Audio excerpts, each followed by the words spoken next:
Hey everybody, I'm Grandmaster Ben Feingold. This is 5 Minutes with Ben, and I'm Ben.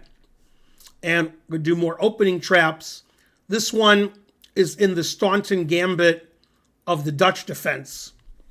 And 30, 40 years ago, I would say 3 or 4 times I was able to trap my opponent and get a winning position very early in the game. Okay, so nowadays, I don't play the Staunton Gambit, so I can't use this trap anymore. But the Staunton Gambit is e4. It doesn't have the best reputation, but it is the most exciting. It's a gambit, so black takes. White attacks the pawn. Black should play knight f6, and white plays bishop g5. Now, this position, if you're a theoretician, you'll know that the move recommended by the books is knight c6, developing the knight. Okay, but a lot of lower rated players, they see white wants to take on f6 and then take on e4 and win back their pawn, so they try to defend their pawn with d5. d5 is actually a mistake, and even though black is a pawn ahead right now, that move actually forces a position where black is a pawn behind. So white takes the knight. You definitely don't want to take with the g pawn because queen h5 check, queen takes d5 check. Frankly, terrible.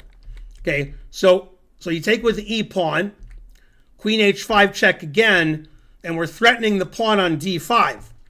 Now, you might think, well, I'm a pawn ahead because my opponent played a gambit, and they're going to win their pawn back, but I have the 2 bishops, so what's the big deal? The big deal is, once you lose your d pawn, you're actually by force losing another pawn. Okay, so the most logical move is g6. Don't want to play king e7 and allow knight takes d5 check. Ooh, that would be awful. Okay, so white takes the pawn on d5. Now, in this position, material is equal, but white's threatening to take the pawn on e4 with check, or take on e4 without check by trading queens on d8 and then just taking the pawn. Okay, so black has 3 moves that make sense. f5, defending the pawn. Queen takes queen, getting rid of the attack on the pawn. And bishop f5, defending the pawn.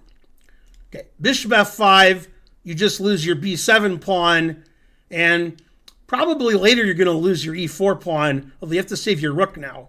So white's a pawn up. f5 is a blunder because white plays queen e5 check and wins the rook in the corner. That would be nice if you had white. The most obvious move is to trade queens, and unfortunately, this leads to a fork. White's threatening knight takes c7 check, which wins the game. And white's also threatening knight takes f6 check, which also wins the e-pawn. Then white's up 2 pawns.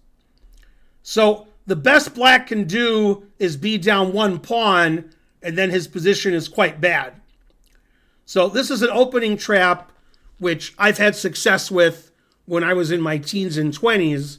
I don't play this gambit anymore, but white wins material if black makes a mistake in this position and plays the move d5. If you have black in this position, make sure you play knight c6. Also playable is e6, also good. And make sure you don't play d5, but if you have white, now you can get a winning position by taking and playing queen h5 check and winning all those pawns. I'm Grandmaster Ben Feingold. This has been 5 Minutes with Ben.